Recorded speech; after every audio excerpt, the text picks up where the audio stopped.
amigas, amigos de Tláhuac,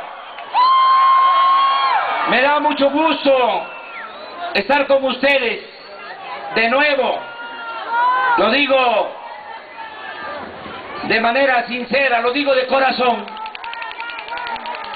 Muchas gracias por asistir a este acto, que es el inicio en el Distrito Federal de una nueva etapa de lucha para lograr la transformación de la vida pública de nuestro país.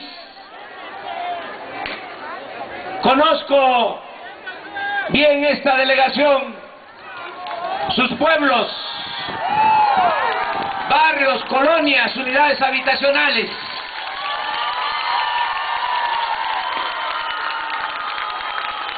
El centro de Tláhuac. Sé lo que ustedes representan: tradición, cultura, trabajo, bondad, mucha bondad, mucho amor. Por eso estoy contento de estar con ustedes. Esto fortalece para seguir adelante, para seguir luchando. Tenemos una encomienda, una gran tarea, todos los mexicanos. Tenemos que salvar a nuestro país, sacar a México del atolladero en que se encuentra, sacar a nuestro pueblo de la pobreza, del sufrimiento, de la marginación. Por eso estamos viviendo tiempos interesantes, definitorios. Tenemos que asumir plenamente nuestra responsabilidad. A nuestra generación le tocó enfrentar este desafío y tenemos que entregar buenas cuentas a las nuevas generaciones, a nuestros hijos, a nuestros nietos. Queremos transformar al país. Sabemos lo que está sucediendo, el por qué caímos en esta decadencia. Tenemos bien hecho el diagnóstico de los males que aquejan, que atormentan a nuestra nación. Esto que nos está pasando no es por el destino o por la fatalidad, no es por la mala suerte, no es porque México no tenga recursos naturales, riquezas.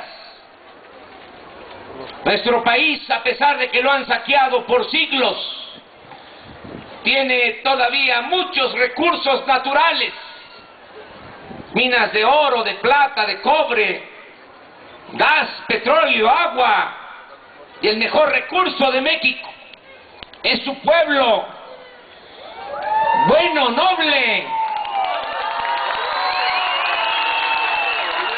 un pueblo heredero de una cultura milenaria. Por eso no se justifica lo que está sucediendo.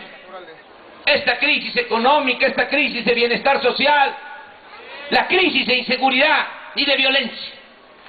No hay ninguna explicación lógica, no hay ninguna justificación.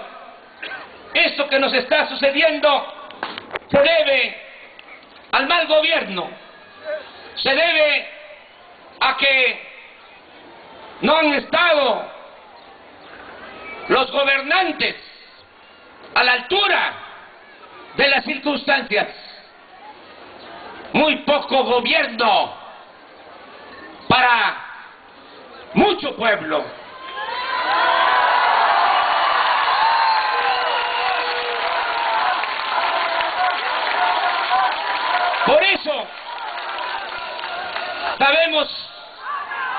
que sí se puede sacar adelante al país.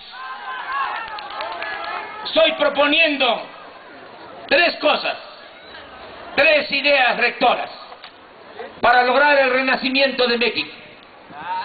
La primera es la honestidad.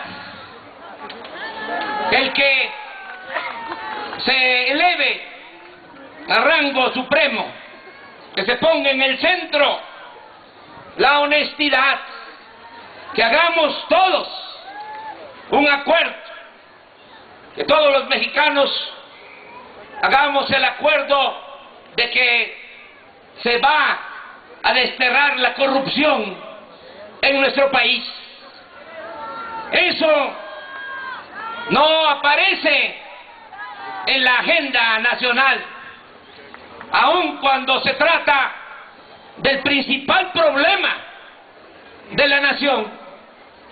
Debemos tener presente que nada ha dañado más a México que la deshonestidad de los gobernantes. Eso es lo que ha dado al traste con todo. Esa es la causa principal de la desigualdad social, de la desigualdad económica, y eso también es el origen, lo que ha provocado la inseguridad y la violencia. Por eso necesitamos establecer como forma de vida, como forma de gobierno, la honestidad.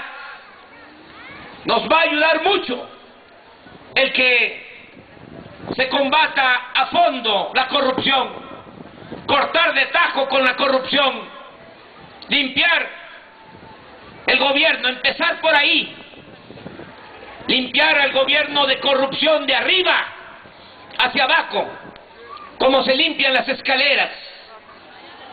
¿Qué vamos a obtener con esto? Vamos a obtener muchas cosas. Primero, que el gobernante va a contar con autoridad moral para poder exigir a todos un recto proceder, porque no se puede gobernar un país, y mucho menos en épocas de crisis, de decadencia, si no se tiene autoridad moral. Vamos con esa autoridad moral a pedir a todos el cumplimiento de las responsabilidades como ciudadanos, que ya no haya privilegios en nuestro país. Vamos a abolir los privilegios si tenemos autoridad moral. Vamos también a que se establezca, a partir de ese imperativo ético, que podamos establecer como política de Estado la austeridad republicana, es decir, que podamos reducir el costo del gobierno, porque le cuesta mucho al pueblo actualmente mantener al gobierno. Es un gobierno mantenido y bueno para nada el que se tiene en nuestro país.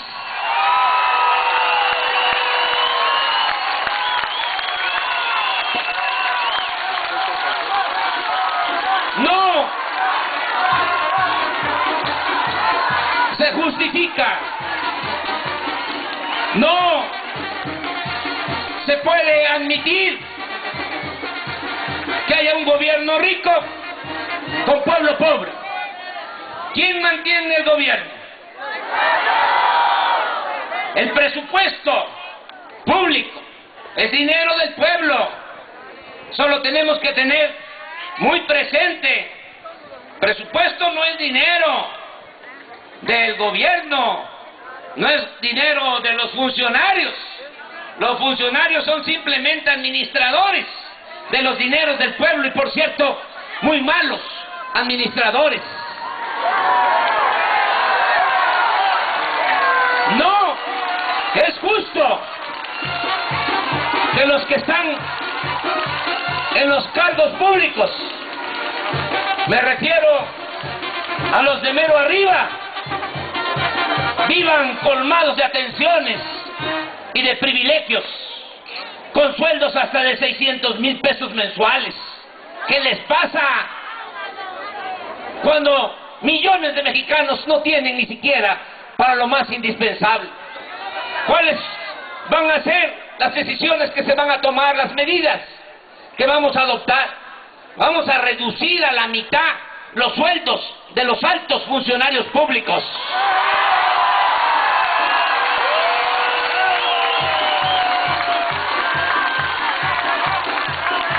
¿Saben cuánto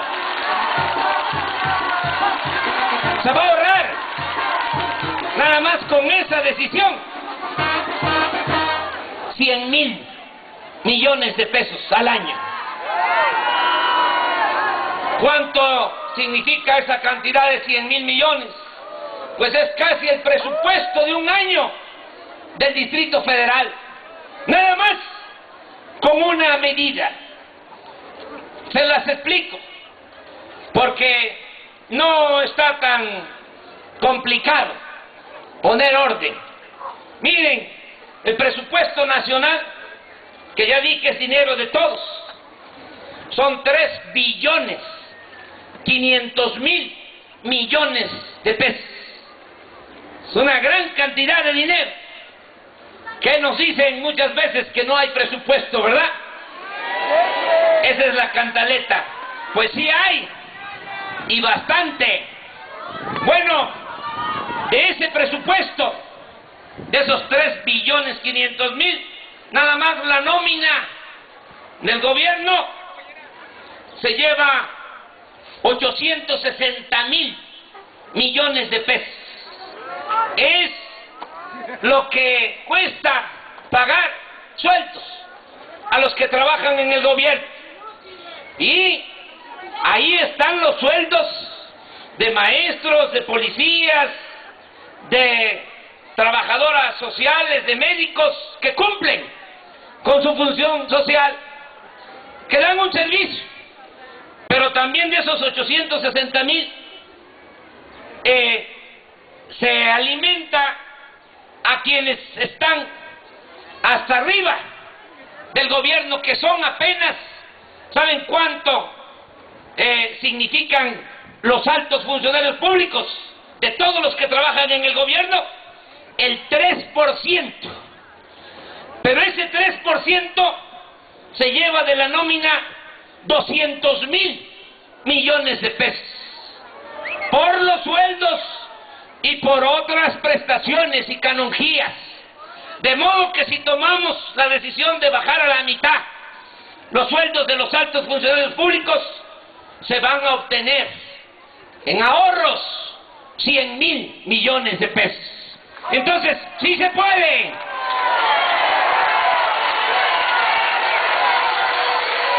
Pero estamos hablando de una sola cosa.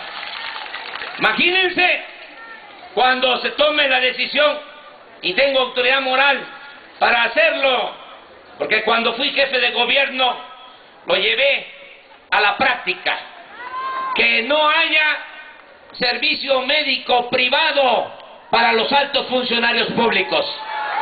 Que vayan al ISSSTE, al seguro, al llamado seguro popular, para que vean lo que se siente.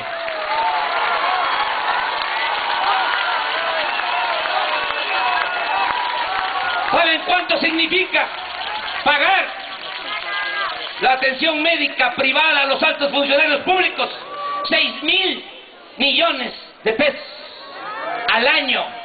¿Cuánto tiene el delegado de presupuesto Tláhuac? 1,000 millones.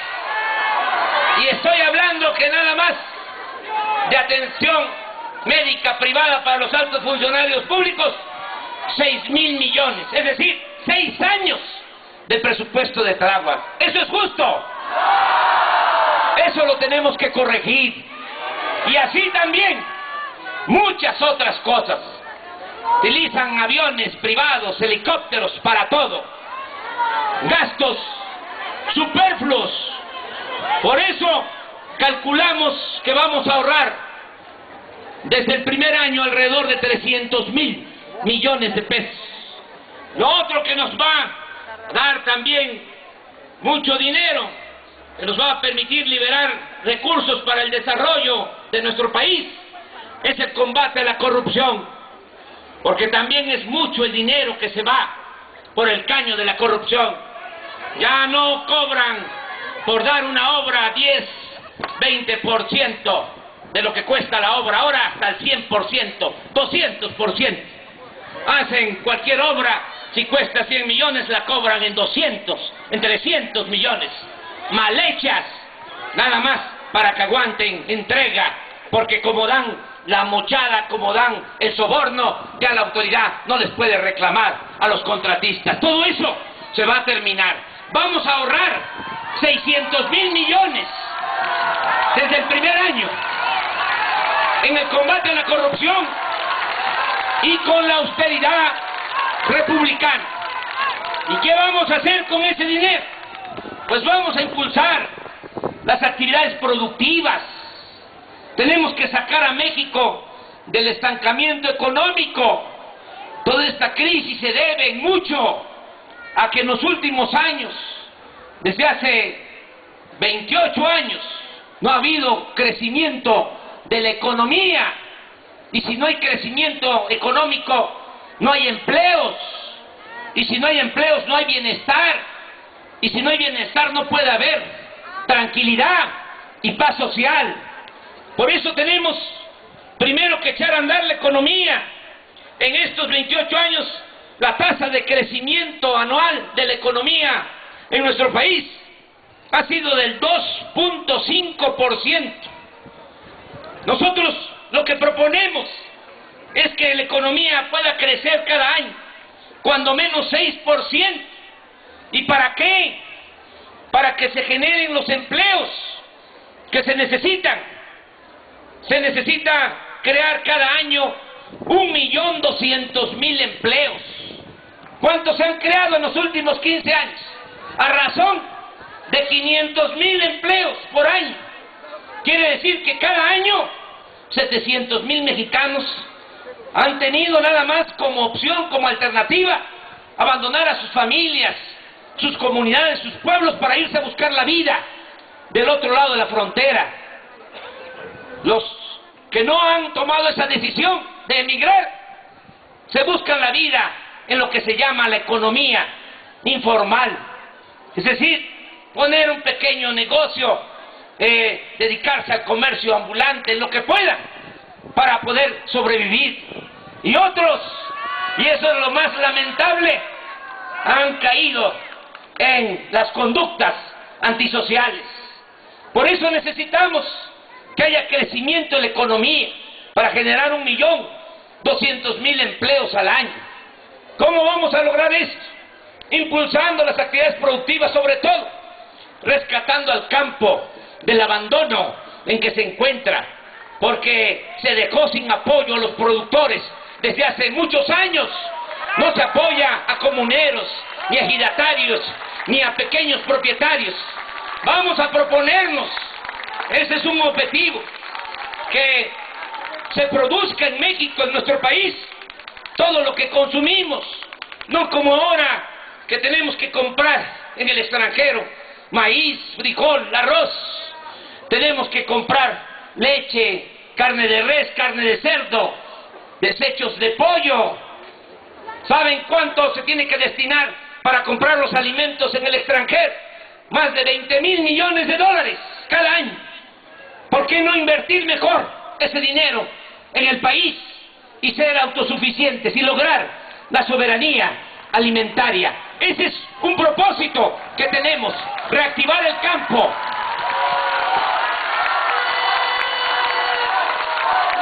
Apoyar también a la pequeña, a la mediana empresa, pequeño al mediano comercio. Recorro todo el país muy seguido. He visitado todos los municipios de México, 2.038 municipios.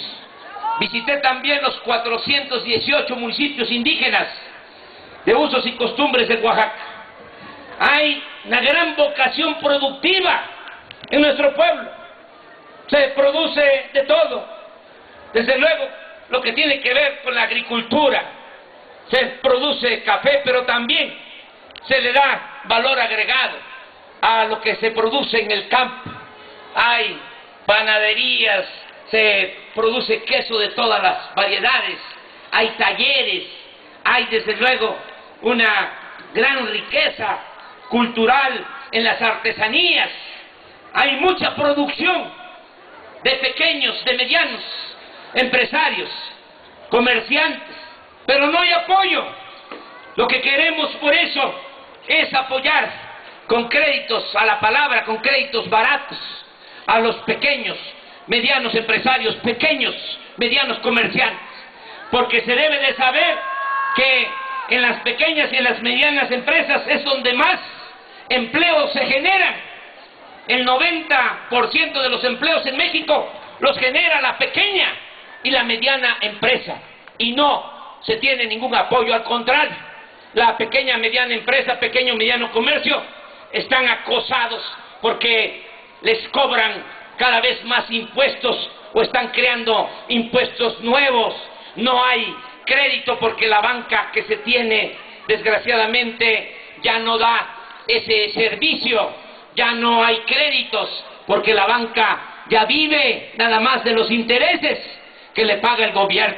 Todo esto lo vamos a arreglar, lo vamos a mejorar para que haya empleos. Vamos a que México tenga normalidad económica. Cualquier otro país, ya no hablemos de China, que tiene tasas de crecimiento del 10, del 12% anual, se convirtieron en la fábrica del mundo. Nosotros no hemos crecido en 28 años, porque hablaba de un crecimiento anual de 2.5, pero si descontamos el aumento en la población, el resultado es cero crecimiento económico. Tenemos que sacar a México de ese estancamiento, que haya crecimiento, que haya normalidad en lo económico, apoyar la economía real, hacer a un lado ya todo lo que tiene que ver con la especulación financiera, para que haya esa normalidad económica y haya empleos. Y estamos también pensando de que se va a atender el rezago, todo esto que se ha venido acumulando, porque como no ha crecido la economía, ahora hay 7 millones de jóvenes que no tienen posibilidad ni de trabajo, ni de estudio. ¿Qué estamos planteando? Que vamos a darle ocupación, que le vamos a dar trabajo y le vamos a dar estudio a los 7 millones de jóvenes que ahora no tienen esa posibilidad, esa oportunidad. ¿Cómo le vamos a hacer? Que a veces puede parecer retórica, demagogia.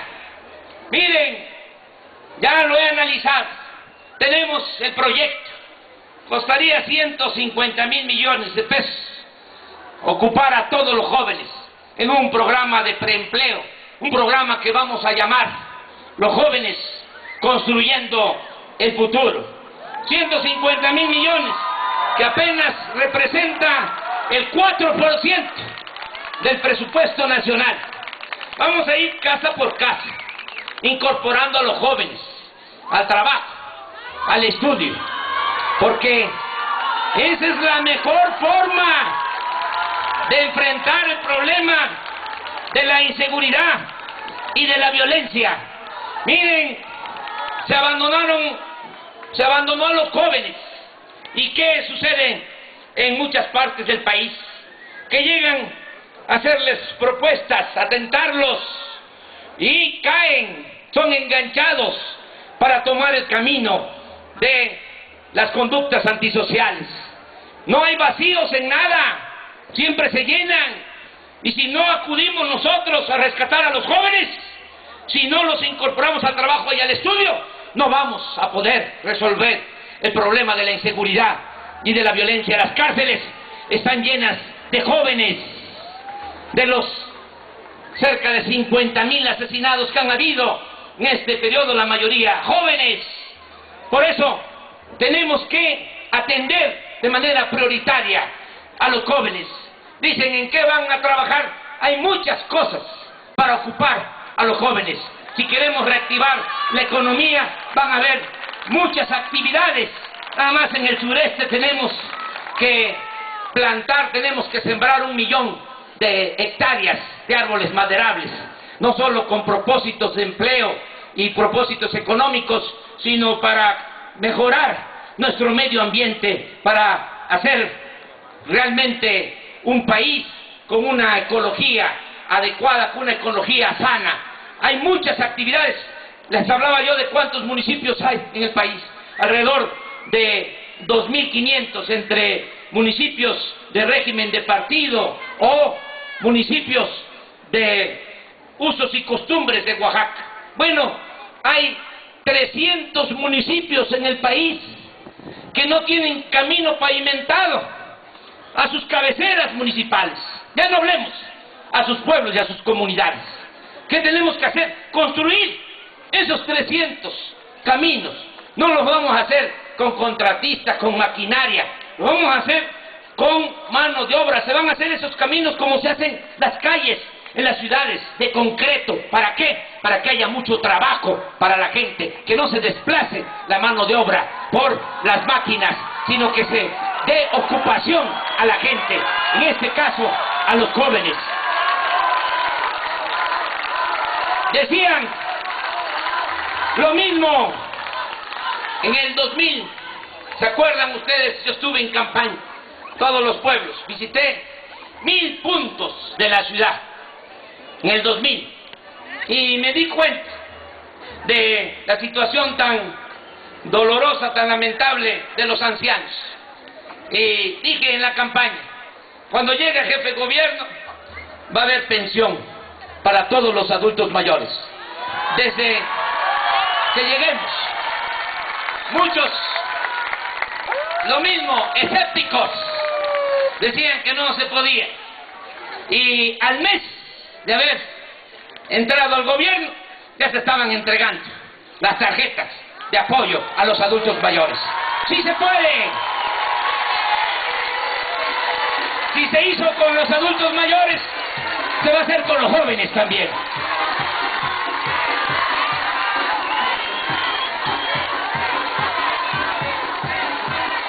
Así vamos a batir el rezago que tenemos y va a haber, desde luego, una política de desarrollo social.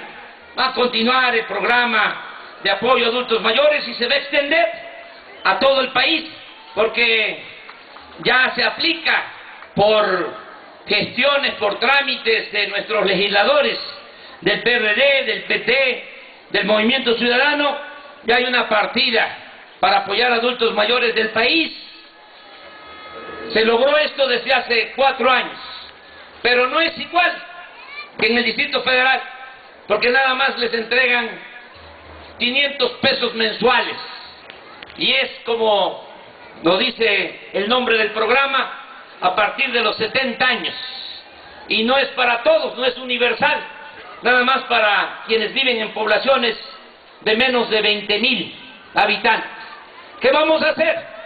Pues va a ser universal, va a ser para todos, y mínimo se va a entregar lo que reciben aquí los adultos mayores en el Distrito Federal, la mitad de un salario mínimo a nivel nacional. Se va a entregar en todo el país ese programa desde los 68 años, y en comunidades indígenas, por razones de justicia, desde los 65 años va a haber apoyo para adultos mayores. Y va a haber becas también para madres solteras, muchas madres solteras que no tienen cómo salir adelante. Queremos que sus hijos no abandonen la escuela. Va a haber también pensión para todos los discapacitados pobres del país, que son millones abandonados sin ningún tipo de apoyo. Va a ser una realidad lo que establece la Constitución en cuanto a que la educación tiene que ser gratuita, de calidad, y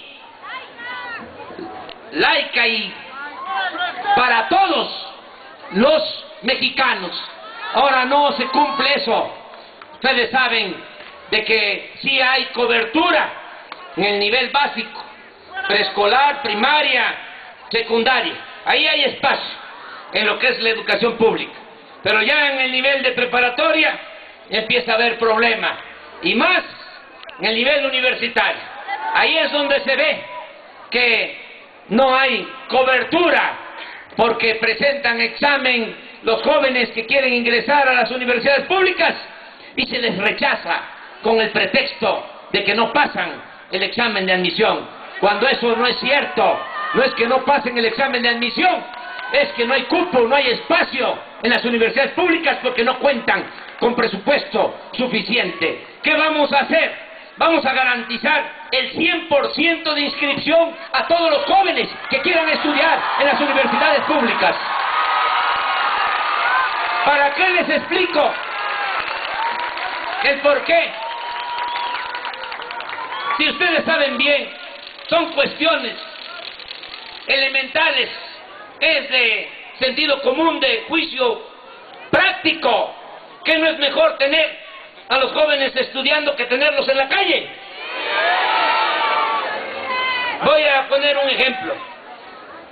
Mantener a un recluso, hasta eso, ni son bien atendidos, pero cuesta 120 pesos diarios.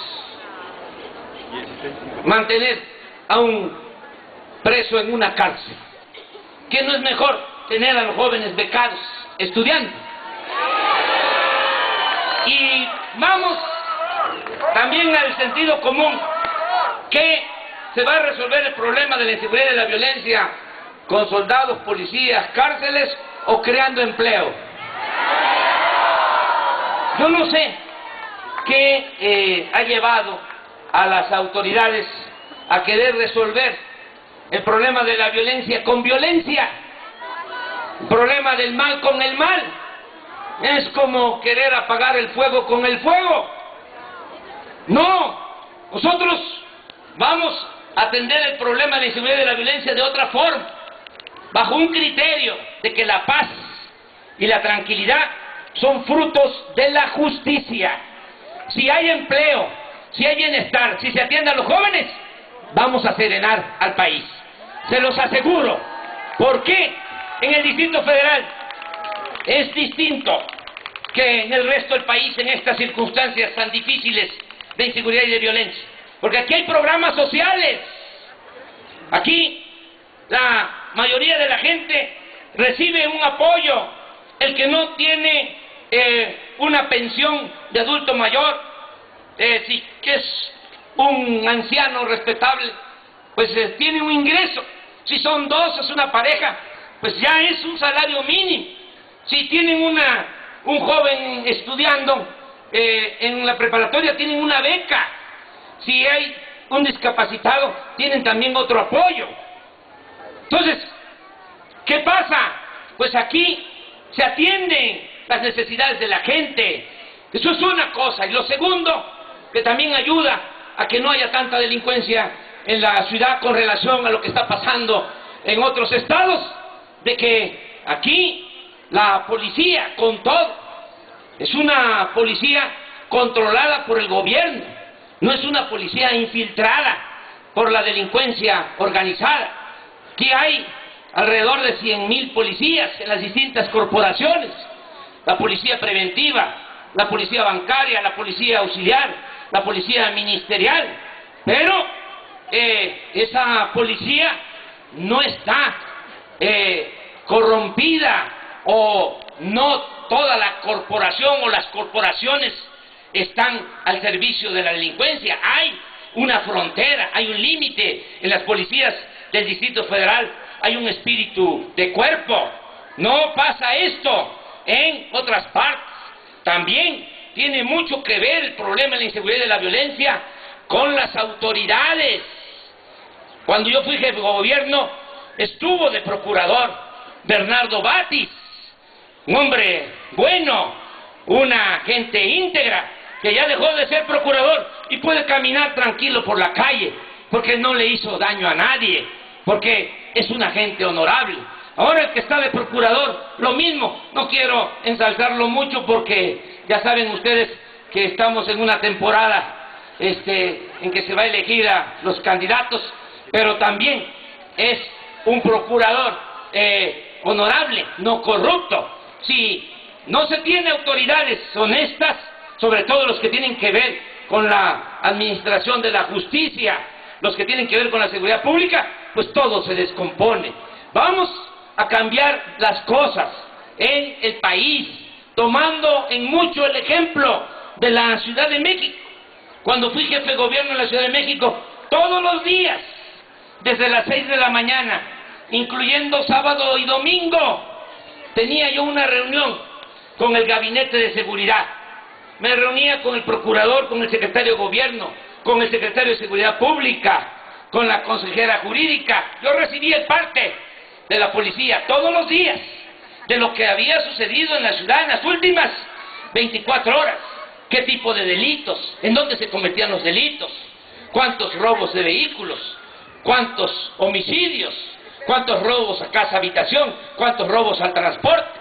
Y ahí tomábamos decisiones. Y en ese tiempo también creamos igual. De la misma manera, se crearon 70 coordinaciones territoriales abajo. Y hacían lo mismo. Yo creo que se sigue haciendo. Se reunía el Ministerio Público, se reunía el jefe de la policía, y ahí se resolvía en cada territorio. Así lo vamos a hacer. Todos los días vamos a atender el asunto de la seguridad pública que tanto le importa a la gente. Este tema, este asunto no se puede delegar. No es decir, a ver, que el secretario de Seguridad Pública resuelva que el secretario de la Defensa atiende el asunto, secretario de Marina, no. Esto tiene que ser diario, darle un seguimiento permanente y trabajar de manera coordinada, no que la Marina trabaja por un lado, el Ejército por otro, la Policía Federal Preventiva por otro, las policías ministeriales por otro lado, las policías estatales también, las policías municipales. No, va a haber orden, va a haber coordinación, va a haber perseverancia para garantizarle al pueblo de México su seguridad, de dos maneras en términos muy generales. Primero, atendiendo las causas, que haya empleo, que haya bienestar, que se atienda a los jóvenes. Y segundo, actuando con profesionalismo en todo lo que tiene que ver con el manejo de las corporaciones policíacas y la seguridad pública. Todo esto es lo que vamos a llevar a la práctica. Ayer hablaba yo, lo dije porque no tengo por qué ocultar nada. La vida pública tiene que ser cada vez más pública, porque algunos que no nos ven con buenos ojos dicen, sí, está bien el programa, pero ¿con quién va a gobernar? Dicen, a ver, ¿con quién va a gobernar? Como si yo no conociera la historia de nuestro país y no supiera que el mejor gabinete que ha habido en toda la historia de México fue el gabinete de ese gran presidente, el mejor presidente que ha habido en la historia, Benito Juárez García. Vamos, por eso, a llamar a participar en el próximo gobierno federal a los mejores hombres, las mejores mujeres, estén donde estén. Eso no es un asunto sectario de partidos. Lo que está de por medio es salvar a la nación. Vamos a buscar a los mejores, a los más aptos, desde luego a la gente honesta y también a la gente sensible, a la gente que tenga compromiso con el pueblo y compromiso con la nación. Ayer dije de que voy a llamar a colaborar, los voy a invitar. Ya desde ayer yo creo que se enteraron. A ellos les va a tocar responderme, pero dije ayer de tres, hablé de tres. Primero, para secretario de gobierno, Marcelo Ebrard Casaubon.